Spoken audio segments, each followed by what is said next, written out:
Punk revolution now.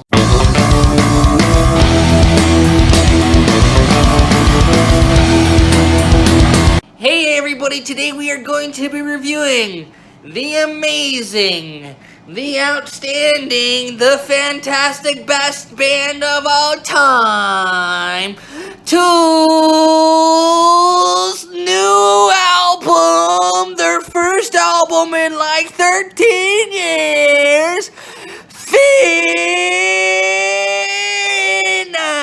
Inoculum. This is amazing. This is Tool releasing an album. Tool is the greatest band of all time. They are so freaking amazing. They are literally a freaking amazing band. And they're releasing a Tool album 13 years later. Inoculum. Yeah, let's even look at the freaking album cover. Yeah.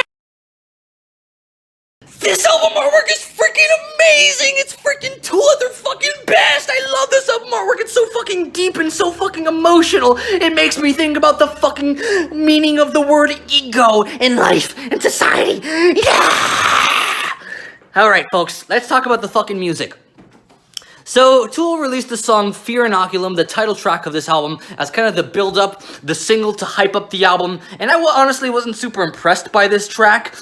It was pretty long and repetitive. A lot of it sounds kind of like just like a build-up, and the chorus that it kind of builds up to kind of was just the sort of generic chord progression that I wasn't super impressed by. So I wasn't super impressed by the track as a whole, but it sounded a shit ton like Tool, which is really fucking exciting because no band sounds more like Tool than fucking Tool. Tool's sound is fucking awesome, so that's fucking awesome. And the album as a whole also sounds a shit ton like Tool. If you like Tool's authentic sound, you're gonna love this album because you're getting a shit ton of Tool being fucking Tool, no doubt about it.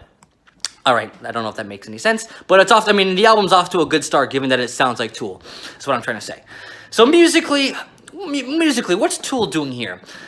Tool, you know, even though it still sounds a shit ton like Tool without a doubt, they made some interesting choices here that kind of make it, I'd say it's Tool's least metal album, in the sense that, first off, the vocals are a lot more stripped back, a lot more laid back, a lot less angsty and aggressive, although it does have angsty and aggressive moments without a doubt, but, you know, Tool's previous albums, the vocals got really grungy and angry, but here, I mean, they got angry moments, but it's a lot more stripped back, a lot more kind of like the vocals are performing riffs that complement the music, I guess you could say. And the production as well, the production here, you know, compared to their previous albums, are a lot less dirty, a lot less metal sounding, and that really kind of, you know, when you combine the fact that a lot of these songs are 10 plus minutes long, containing a lot of Tool kind of just jamming, maneuvering around, this album starts to look a lot more like a progressive rock album than a metal album, although without a doubt it still is a metal album, given that it's Tool performing classic Tool metal riffs and chord progressions, but you know, it's just kind of an interesting direction they went on. And within this album, there are some really fantastic moments, like the track, like Pneuma. The chorus of Pneuma is so fucking catchy. I love it. I love the mathy breakdown in the song Invincible. My favorite moment in the album, just a very clever mathy breakdown, sounds fantastic. I love the song Descending as a whole. You know, I love the fact that in Chocolate Trip, the Tool kind of shows a more experimental side with like a drum solo track. So really freaking interesting stuff like throughout this album, and really exciting, and it all sounds like Tool. Some of these moments I think are just Tool at their freaking best, which is fucking awesome. I mean, like, who could have asked for more? But frankly, if I'm being critical of this album and just analyzing it as an album as a whole, this album is 75 minutes long.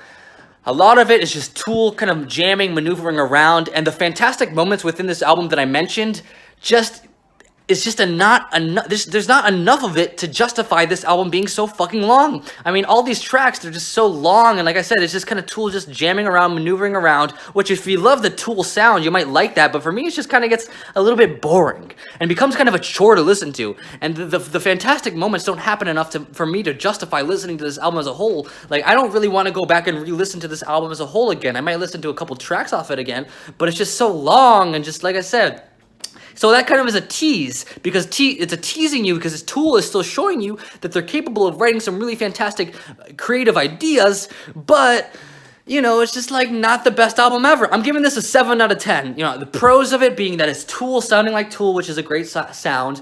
It's got fantastic fucking moments, really clever, fantastic stuff that sounds like Tool at their best. But as an album as a whole, it kind of gets a little boring. It's kind of a chore to listen to. The length is not justified. So, I mean, that's all there is to it, folks. Thanks so much for freaking watching. Tool is the best fucking band of all time! Poke Revolution! Ah!